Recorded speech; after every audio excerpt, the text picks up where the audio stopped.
Right, and 5, 4, 3.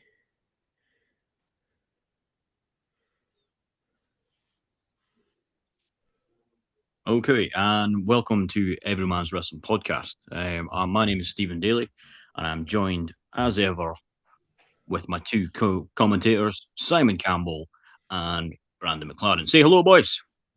Hello, everybody. What's up, ladies and gentlemen, and to all the viewers watching at home. And thank you for everybody's responses due to our last couple of podcasts. Thanks for reaching out to us. Thanks for all your comments, people on the street, people messaging. It's been fantastic. Um, People have been watching our socials.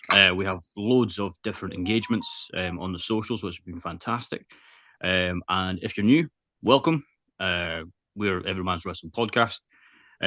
We talk about everything wrestling. Three friends that enjoy having chats about wrestling, taking the mic a lot of each other, having fun. Um, so this evening's episode, we're going to be talking about our favorite tag teams. So we've all selected 5 tag teams. But first of all, I want to go to talk about something quite important, and it's mental health. This month is Mental Health Awareness Month for men.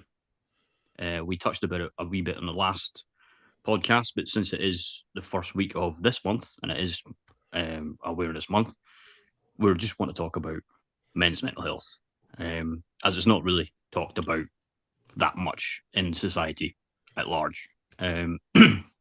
So, do you guys have anything to say about it, or do you want me just to lead in? And I mean, for me, and I'm going to repeat on what I said in the last podcast. Um, if you know anyone that's suffering with mental health, please be there for that person.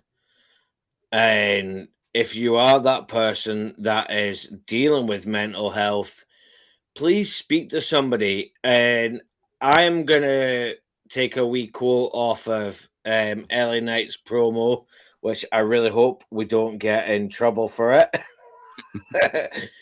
But he made a promo about men's mental health, saying, "If you feel a tingle in your loins, um, if you want to cry, cry. It doesn't make you any less of a man." Um, and I've done that a few times myself. I'm not gonna lie, but please don't be ashamed to be afraid to speak about your feelings. And I wonder, if, Brandon, do you have any thoughts on that after that? Oh no, 100%. To all the men out there, either watching at home or even people who do not are not watching the podcast. In all honesty, us three have got different stories of our mental health. It's really good to speak to someone about it. It's we would rather speak about it than build it up and then do something we're going to regret for the rest of our life. So there's too many men out here that don't reach out and they do the bad thing and they go and do that thing. I'm not going to say it on stream, but you know what, guys, you know what I'm on about. But yeah, I've suffered with it. So has Simon, so has Steve on different ways and means. But yeah, no, guys, all the men out there, man, talk to people, man. Text, phone, whatever you do. Go and have a cup of tea with someone. Go and have a coffee. Go out and have a laugh with the men. It is one of the most courageous things you could do as a man. People are going to go, oh, look at you, you're crying. So what if you're fucking crying? It's okay to cry. Men are allowed to cry. And you know what? There is things out there for men. There is organisations and everything like that to reach out to for help. There's lots of ones where I'm from. Same with you guys. There's a lot of organisations for men out there to talk about the mental health. I'm going to give you back to Steve. yeah, just a final point, just to piggyback on what the boys were saying. Yeah, this is a really important thing to talk about, in my opinion, and I think the guys agree. Um, but it it's easy to talk to people, and I know that's hard to say because sometimes it's not easy to talk to people.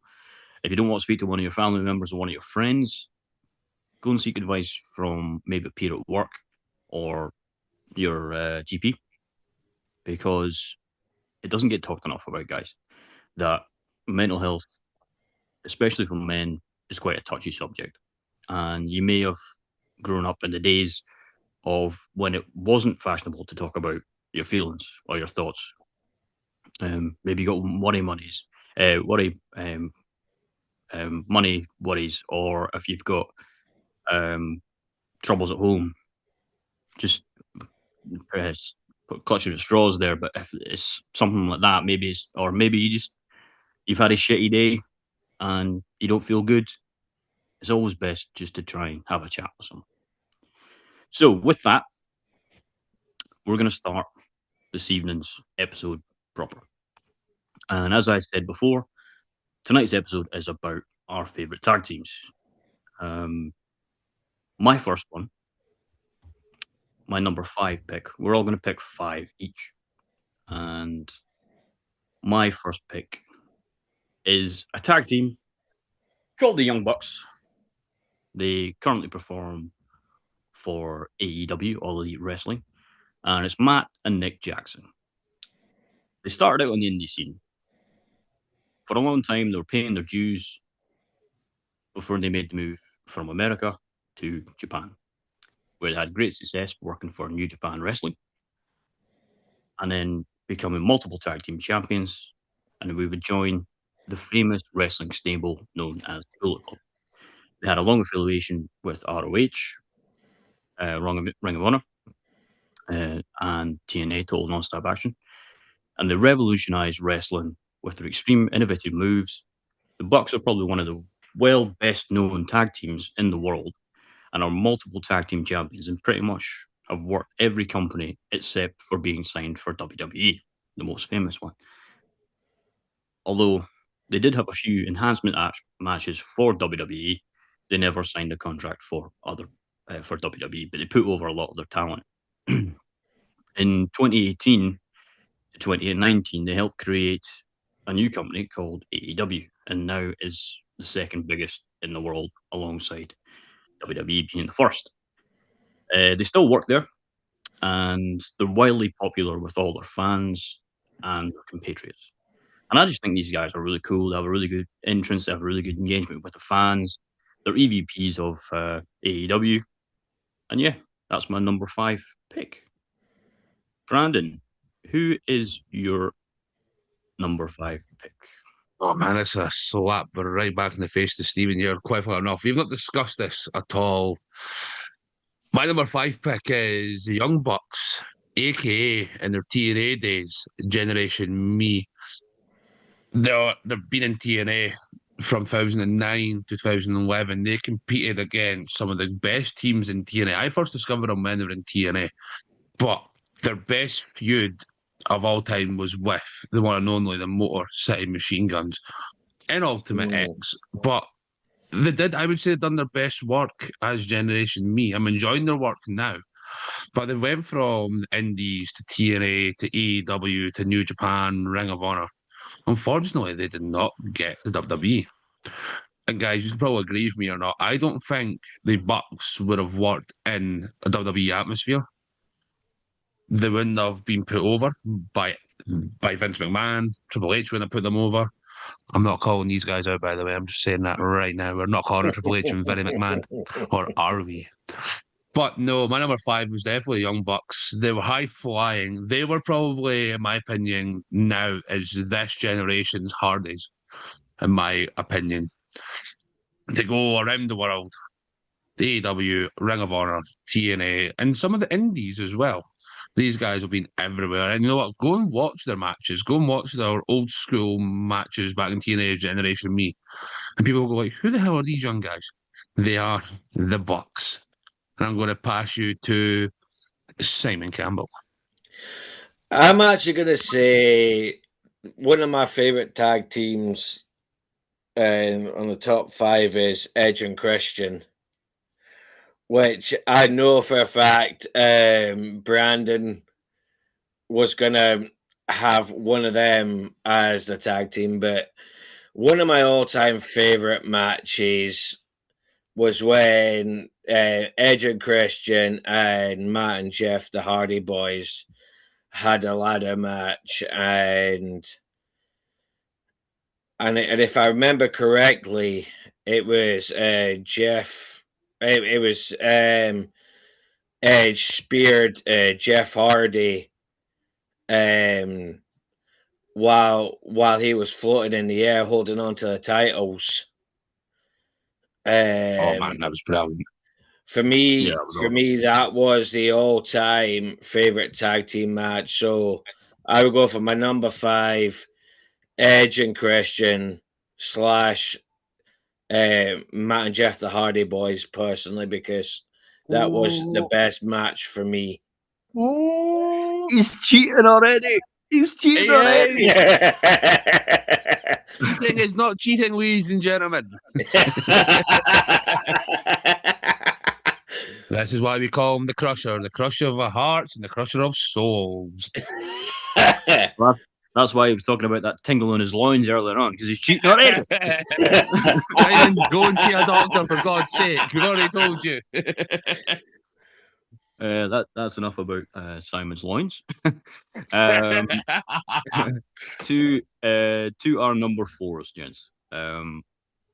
My number 4 are a team that were known as the Revival, and they're now known as FTR. So Fear the Revival, or Fear the Revolt.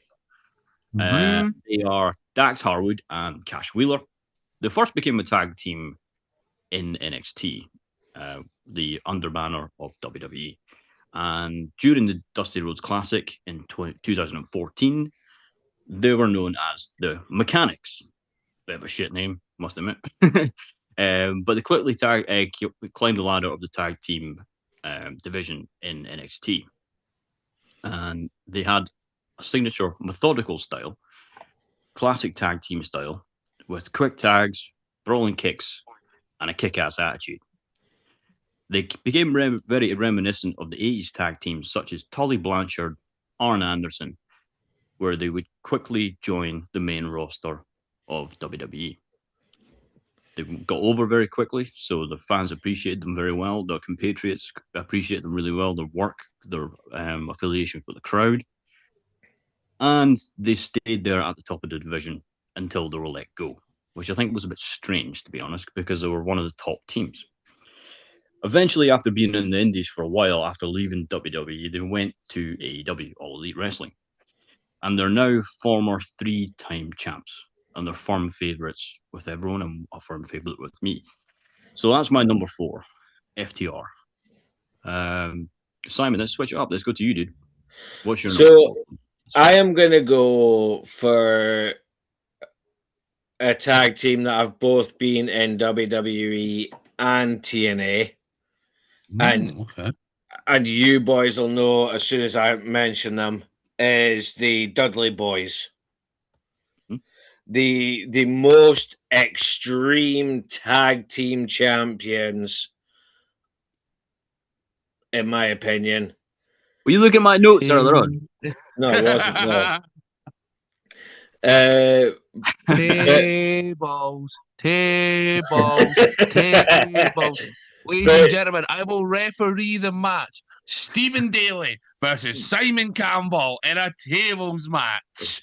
No, but the thing is the Dudley Boys, for me personally, have been the best tag team in the entire wrestling history, in my opinion. I know some of you might disagree, but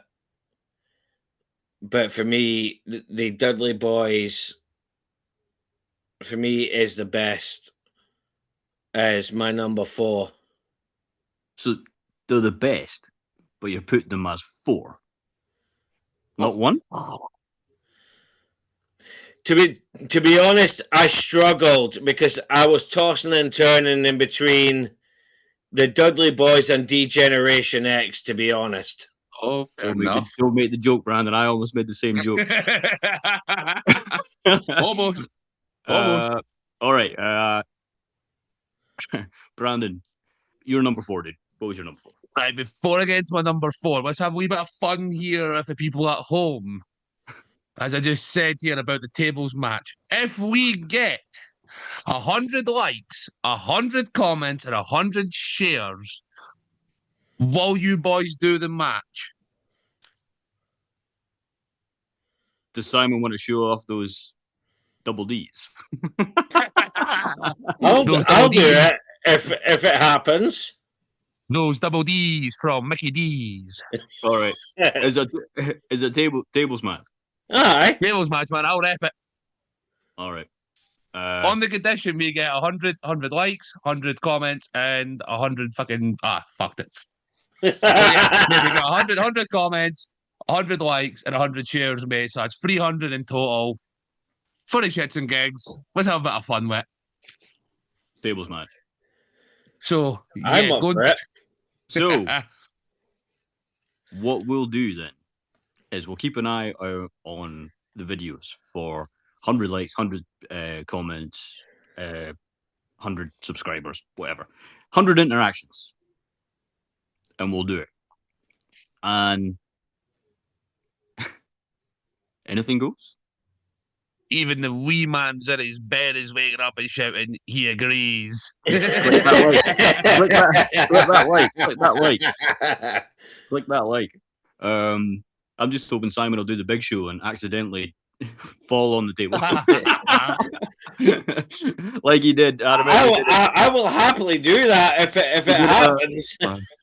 The big show. Hell have I done? Paul White, he's now known in AEW. When he was in WWE, he had a match against Cody Rhodes, the current champion. But it was about 15 years ago or something. And the Big Show came off the apron of the ring, didn't realize the table was there, stepped on it, and the table broke. What was meant to happen was Big Show was meant to win that match. And he stepped on the table broke, so he lost, and his face just went. And the whole crowd were like, "Oh!" And the ref in the middle of the ring was going, "What happened? What happened?" Anyway, if you guys want to see that happen, let's do it. Yeah, why not? It could be something fun. Have fun. I'm up for that if it happens. So, Brandon, number 4. So yeah, sorry about that, guys. Just to put everyone on the spot. So my number 4, okay, it's not a tag team, but it technically is a tag team. My number 4 is Evolution. I'm sorry. Triple H, Ric Flair. At the time, the Legend Killer, Randy Orton, and the Animal, Dave Bautista. For people who watch Marvel movies, Dave Bautista, just for people who would know, Evolution, man, 2003 Raw was good. 2003 to 2005, absolutely astounding tag team. You had Randy Orton, who was youngest world heavyweight champ. You had the Nature Boy Ric Flair, who was already a made man as the 16-time world heavyweight champion. You had Animal Batista and the Game, Triple H. Now, Randy and Dave came up from OVW, which was WWE's developmental at the time. You had the likes of Randy Orton, Batista, John Cena, Brock Lesnar, sorry. But these guys had a kick-ass theme song done by Motorhead. Their entrance on the Titantron at the time, the 4 men in suits with the helicopter in the background, they were women stealing, limousine riding, son of a gun. But no, they dominated Raw through the Attitude Era, through the 2000s. They had a return in 2007, but I'm not going to ruin that set return. That's going to get ruined for my number 2. But they did do a reunion on, I do believe it was the 1000th episode of SmackDown. And oh my God, for me, what a nostalgic feeling. They also came back with Randy, Batista, and Triple H during the build-up to WrestleMania 30. But these guys took names. They took the likes of Goldberg, Kennedy. I could go on forever about Evolution, but these guys were the most hated group in the WWE. And Triple H and Ric Flair took these 2 young athletes in And look at their careers now. Look at Dave Bautista, man. He is a decorated champion. He's a made man in Hollywood. Randy Orton, who's still going, is the youngest world heavyweight champion of all time, and he is a decorated in-ring competitor and a movie star. But nothing else to say about Evolution, but they are excellent. They were excellent. They were excellent. One hell of a stable. And as you say, stable, but yeah, tag team, because they all had the tag team championships at one point. Yeah. Yep. So we'll allow it. We'll take 1 point off for being a cheeky bastard, but just like we took one off Simon. Took one off Simon for picking 2 tag teams and stealing my notes again. No, I didn't see your notes, mate. I was busy at work, so I didn't read your notes. So conveniently enough, my number 3, the Dudley Boys, Team 3D, because Simon stole my notes and put it in 4 instead of 3. Anyway, we'll charge it. 1, 2, 3. Get so, the table. The Dudley Boys, Bubba Ray, and Devon. Also known as Team 3D. But when they were in ECW and WWE, they were known as the Dudley Boys. They came to fame in ECW, Extreme Championship Wrestling, where they had a very hardcore, violent style of wrestling. Less than PG. More smash and mouth, hockey type kind of fight mentality. They were kayfabe brothers. Kayfabe means it's not real. And kayfabe, just to sit you under the learning tree a little bit again, if you haven't heard of kayfabe, is basically making out that the business is real. And the combatants, the characters, they live their characters, basically. So to everybody in the story, they were kayfabe brothers, so they were real brothers, but they weren't really, because one of them's white and one of them's black. But their chemistry within the ring was undeniable. Bubba had a great bit of character work. He played a bit of a simpleton. He put on a stutter when he did his promos. But he did many of his promos with a stutter. And Devon was loud and brash. He gave attitude to everybody.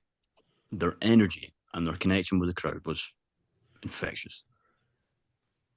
They would eventually come to WWE that had even more success.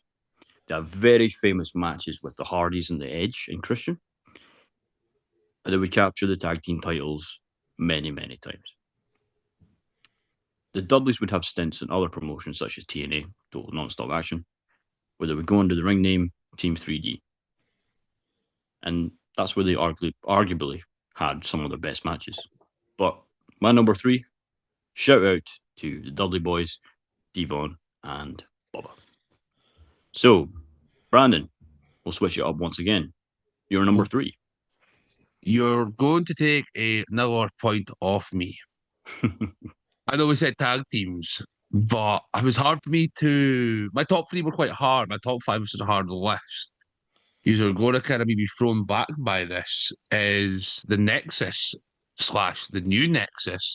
Yeah. So on June the 7th, 2010, these rookies from the OG NXT, by the OG NXT was, rookies. They were all made men. The NXT was a Vince McMahon era. These guys had to do silly ass challenges like run around the ring, flipping tires, and so on and so forth. Wade Barrett at the time was the leader of the original Nexus. So on Raw, these guys all turned up. There was like Daniel Bryan, there was David Otunga. Can't remember all of them off my hand, but they made the biggest impact of any stable, any tag team in WWE Raw history. They did out John Cena. They ripped the ring apart.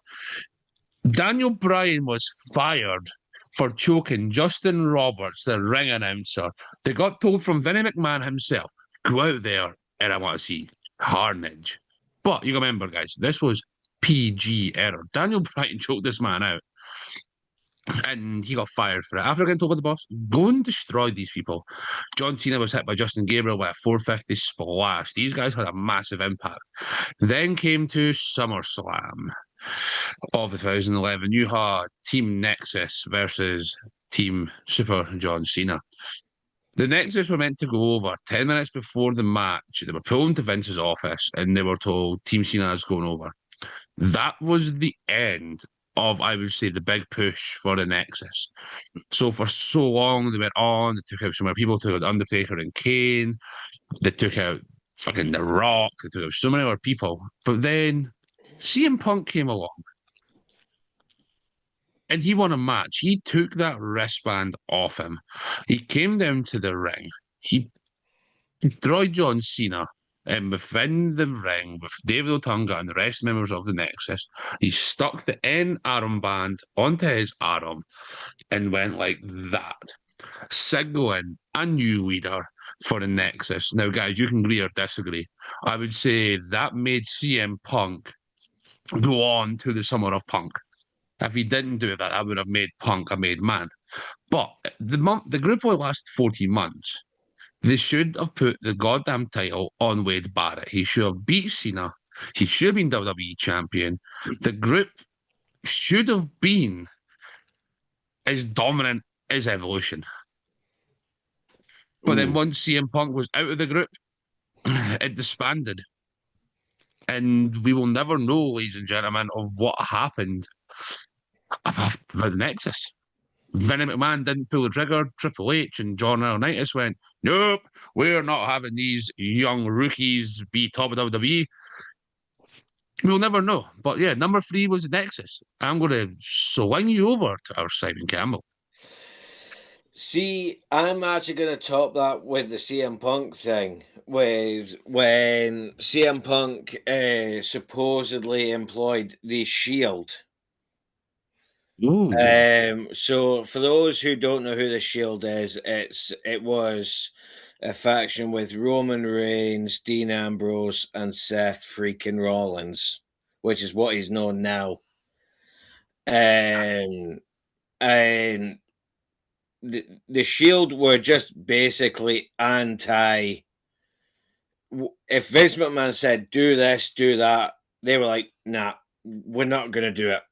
Anti-establishment, yeah. And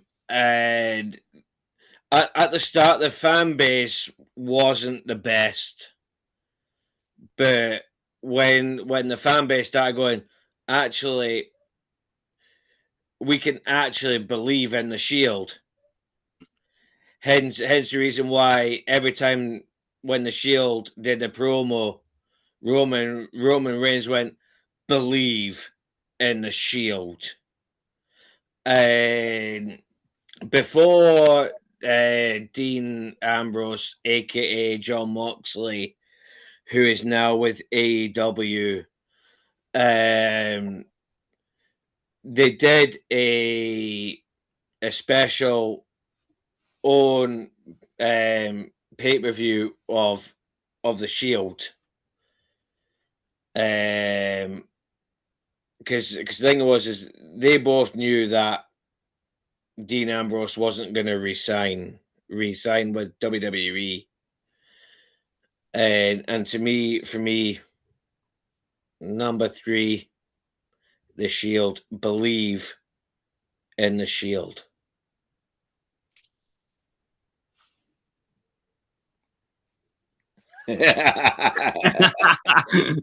Yeah, totally agree. Sorry, inside thing. If Roman Reigns, acknowledge your tribal chief. Exactly. In my case, acknowledge call you it on island stream. chief. Acknowledge the island chief. Thank you. You almost said it. You almost said it. I know. I had to correct myself. But yeah, Simon, great choice. The 3 of them are all main event players. Mox in AEW. Hopefully, we'll be able to see him in August when we go to the Hydro in Glasgow to go and watch AEW live. And yeah, Roman, Seth, both top of the card all the time. Great pick. Completely forgot about the Shield. Don't know how I did, but yeah, I wasn't stealing your notes, so point to me. My number 2, gents. This one's going to be a bit controversial, I think. Okay. I think we'd be remiss not to mention these guys. And it's the New Day. The New Day! Xavier Woods, Kofi Kingston, and Big E.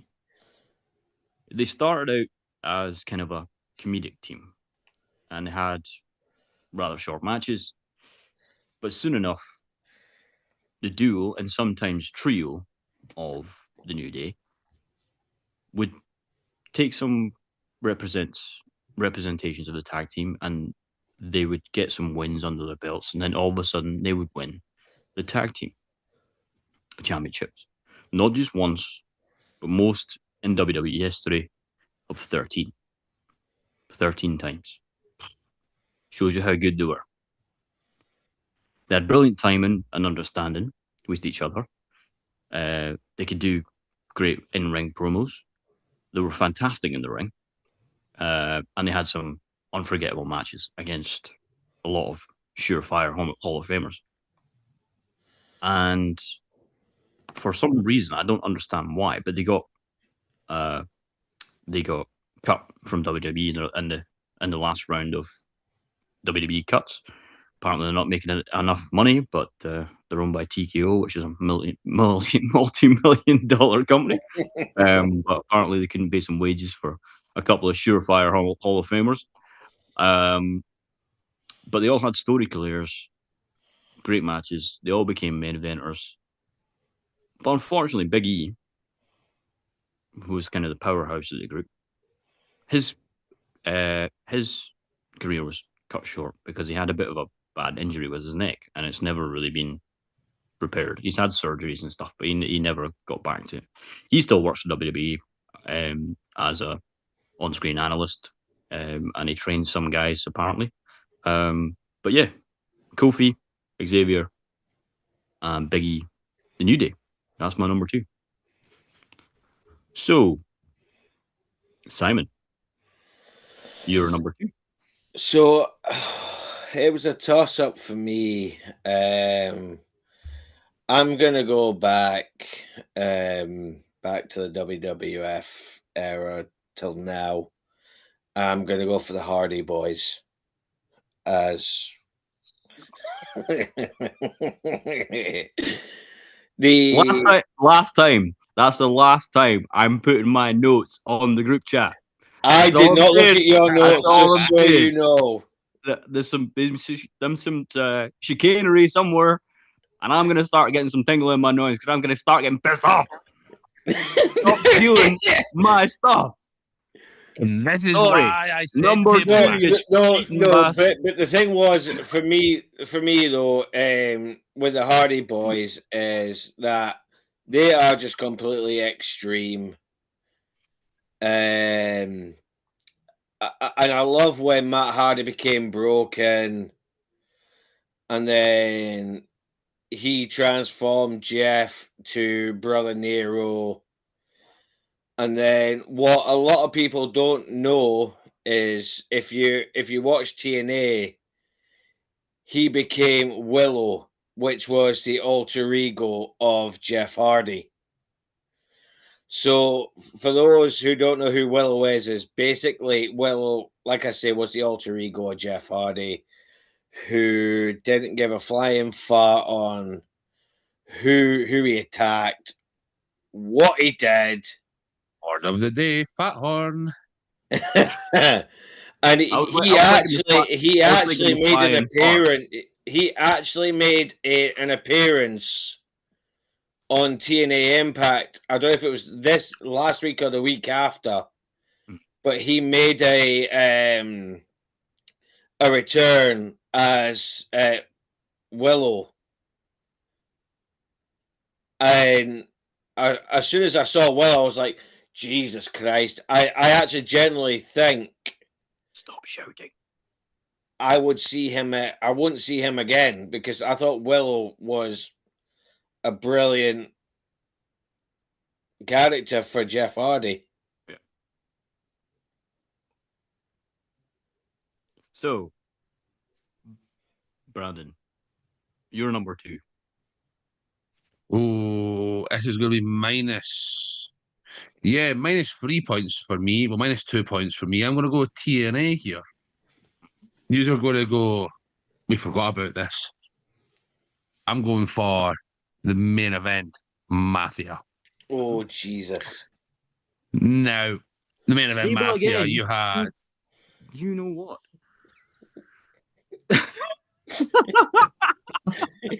Tag teams. Christ. What are you going to do when we have the women's tag teams? You're going to have the whole bloody women's roster.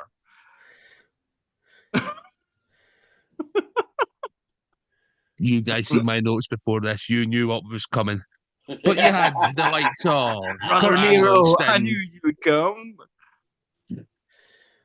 Sorry, carry on, sorry. So to get back on track, yeah, main event Mafia, we had Kurt Angle, the Icon, Sting, Big Sexy, Kevin Nash. We had Scott Steiner and the five-time WCW champion, Booker T. Nah, main event Mafia, though, they were goated in TNA 2008. These legends came together. And it was absolutely brilliant, man. They took names, they had their own bit in the locker room, they had their own merch. These guys were taking names and hauling ass. You had Sting, who was World Heavyweight Champion. You had Booker T, who introduced TNA Legends Championship. Now, you had some younger stars, the TNA originals, who stood up for TNA and started to go against them. So then you had the TNA originals versus the main event Mafia, which is absolutely brilliant. I'm sorry, guys, but this was peak TNA. This was, I would say, peak Kurt Angle, peak Sting. They fell out. Sting, Kurt Angle, they had a hell of a feud as well within this. They kept fighting like two schoolgirls at school, man. Handbags at dawn, ladies and gentlemen. Handbags at dawn. But then they split up, and then the Aces and Eights would come. The Aces and Eights. The main event Mafia would come back in free forum again to go against the Aces and Eights, which was a really good heel faction. Not a tag team, a faction. Sorry, Steve, to burst your Steve bubble tonight. Just want to throw it out there. But you had then the Steve-O. likes of Is that like a Kurt Steve Angle. Weiser from Stone Cold? What? Sorry. But no, you had Samoa Joe, Kurt Angle, Sting, and then you had, for some reason, I don't know why, was TNA copying WWE with this? They had then Rampage Jackson, of all people, in the newly rebooted main event Mafia against Aces and Eights. I'm sorry, but younger me was like, what the Kentucky mushrooms is going on here? Like, why is this guy around here with bigger chains than bloody Tupac and Biggie? Like, what was going on with this guy? But yeah, my number 2 was the main event Mafia. And I know we're going to our number 1s. And I've got, unfortunately, Steve, I'm going to burst your Steve Weiser bubble here. I had 2 honorary mentions, and I'm just going to throw them out there. I'm going to be greedy. Another minus 2 points for Brandon. Don't shake your head at me, boy. So my 2, unfortunately, honorary mentions, again, it's another faction. One's a faction, one's a tag team. The faction was Fortune. And the other one, ladies and gentlemen, Steve knows this very well. Simon, you are going to remember this. We had a night out off camera, ladies and gentlemen, and you know exactly where I'm going. Beer Money Incorporated. Oh, I forgot about Beer Money! There's another story about that. I'm not telling it. But Simon shouting that in a club. That's all we'll go. Beer Money. Oh, man, I forgot about them. They were amazing. Yep. And America's Most Wanted as well. Oh, yeah, I did. I forgot about that, to be honest. Okay. Number 1 down. Since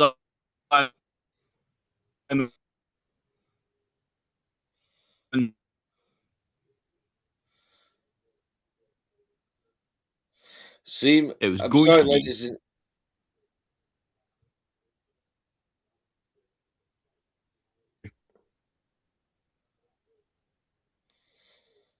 Guys, can you hear me? Can you see me?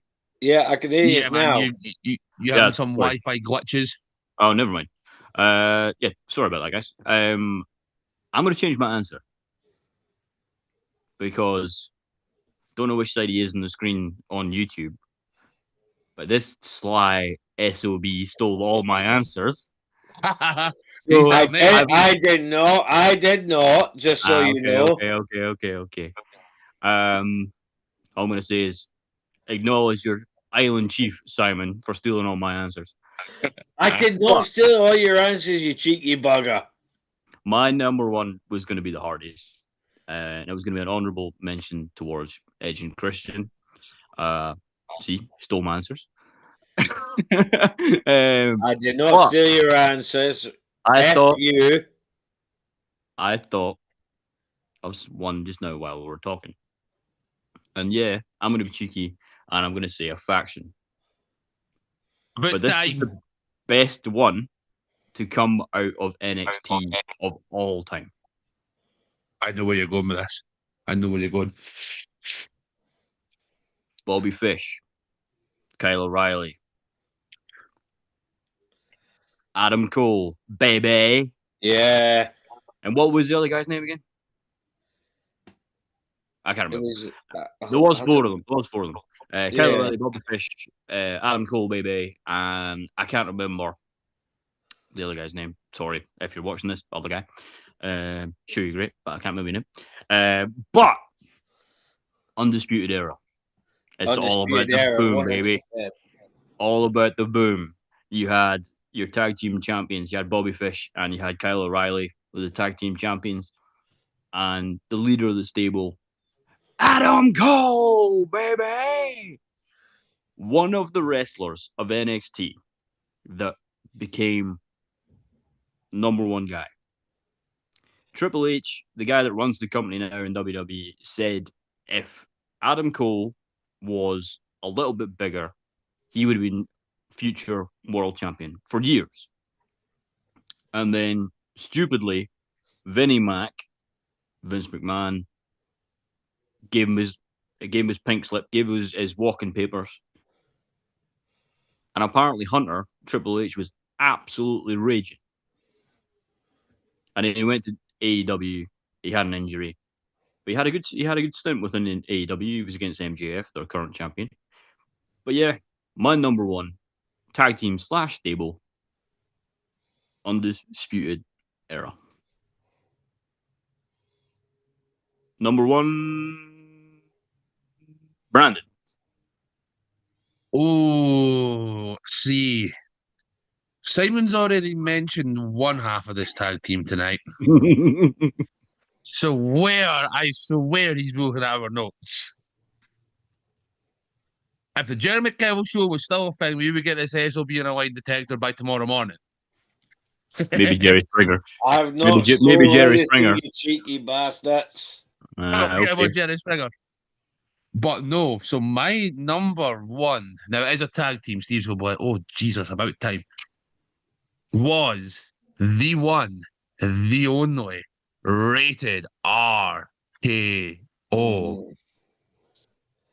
which was the members of the Rated R Superstar Edge and the legend killer Randy Orton. But remembering, though, gentlemen, you had the Lita alongside Edge during this time. Now, I don't know what your gentlemen's memories are of the late 2006s or 7s, but you had Little hazy. Edge's talk show, The Cutting Edge. So Edge was on Monday Night Raw. He was getting sick of the BS from one of Simon's probably favorite factions, favorite tag teams of all time is D-Generation X. So Edge brought out a young, pissed off Randy Orton. And these guys decided to get together to take out D-Generation X. These guys were violent. They took out, I'm sure, correct me if I'm wrong, was Roddy Piper and Ric Flair for the WWE World Tag Team Championships on a Monday Night Raw. I can remember how bloody it was. A lot of colour, as Simon Campbell would say, ladies and gentlemen, a lot of colour was used. They put Ric Flair on the announce table. That's your new nickname. I think we've got to change it from Crusher. We've got to put it from Crusher to Simon the Color Campbell. Yeah. We might get some online hate for that actually, so maybe not. But yes, Yeah, sorry. I think we just scrap nicknames. Simon, Steve, Brandon, and then I'm our nobody's best gonna give us in any the online hate. world. But Won't yes, get any online hate to for get it. back on topic, Sorry. they took Ric Flair, they dragged his bloody ass onto the announce table. They got a steel chair rammed underneath his face and they then hit him on the back of the skull, full pelt concerto to the skull, ladies and gentlemen, to the skull, which then ignited the feud between Triple H, Shawn Michaels, Randy Orton, and Edge. And may I add, god damn, what a feud these four had. There was brewing beef between Triple H and Edge beforehand. You had brewing beef between Randy Orton and Triple H of Evolution. Shawn Michaels was just in it for the ride, I would say, ladies and gentlemen. But at any opportunity, DX would screw over Edge or Orton. And it was really good to see a young tag team take DX to the limit. But then, unfortunately, it came to WrestleMania season. They both were in Money in the Bank. They kind of fell out. They kind of just fell away to dust. But then, on an episode of Raw, I can't remember what one it was. It was a special Monday Night Raw. There was a reunited of Evolution. And they invited such young legend killer Randy Orton out. So he comes out as WWE champion. And Randy Orton basically told him, go and fudge yourselves. I will be remembered as a tag team on this show with Edge. There was a wee throwback, though, in the Royal Rumble 2020 when Edge made a return. And I'm sorry, guys, I was a little boy. When I thought Rated RKO was going to return, I was like, oh my God, these guys are going to come back.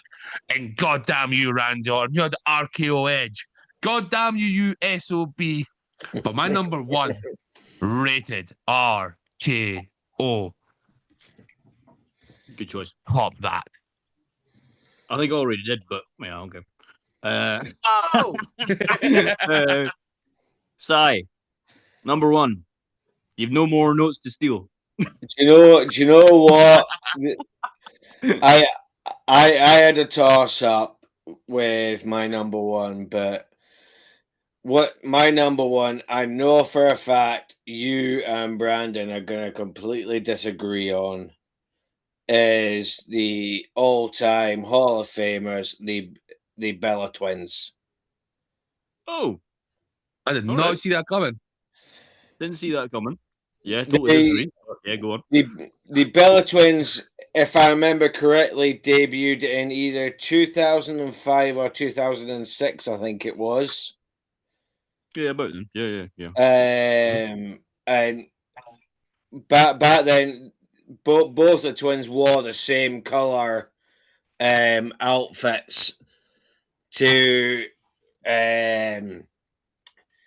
make out like say if Bree was in the ring, Nikki would come into the ring after the Bella swap. Wouldn't mind. And for me, my all time, the Bella Twins. I'm sorry, and these boys can completely disagree. To this day, You effing they mark. are the best women's tag team. You absolute mark. You absolute mark. I just want to butt in. You've gone for the boobies and teeth for that one. No, I want to say no. They have okay. They've been out of action for numerous of years, but you look at Brie Bella and Paige, who's just recently returned at WrestleMania. Yeah, right. For nostalgia. Not right ethic. For nostalgia. Simon, I need the button on. I need button on Steve here. Mark. I'm disappointed though. You've picked the breeze and you didn't say one thing that, ladies and gentlemen, I've said in the podcast before. Steve has the audio of this, but we're not going to play it at WrestleMania.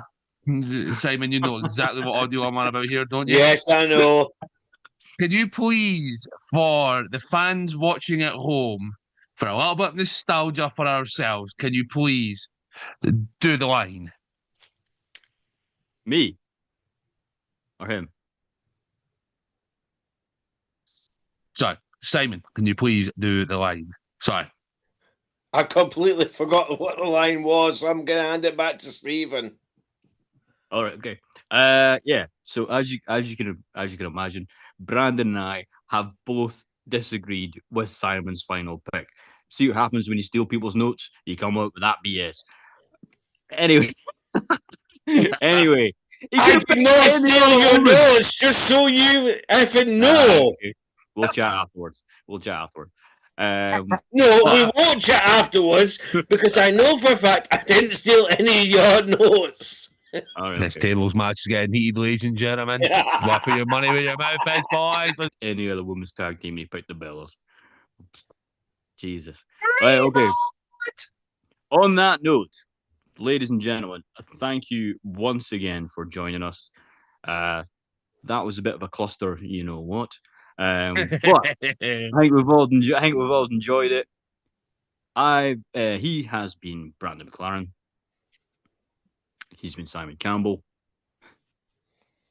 and I've been Stephen Daly, and we have been collectively the Everyman's Wrestling Podcast. Hope you enjoyed it. We did, obviously. We love taking the piss out of each other. Until next time. Good morning. Good afternoon.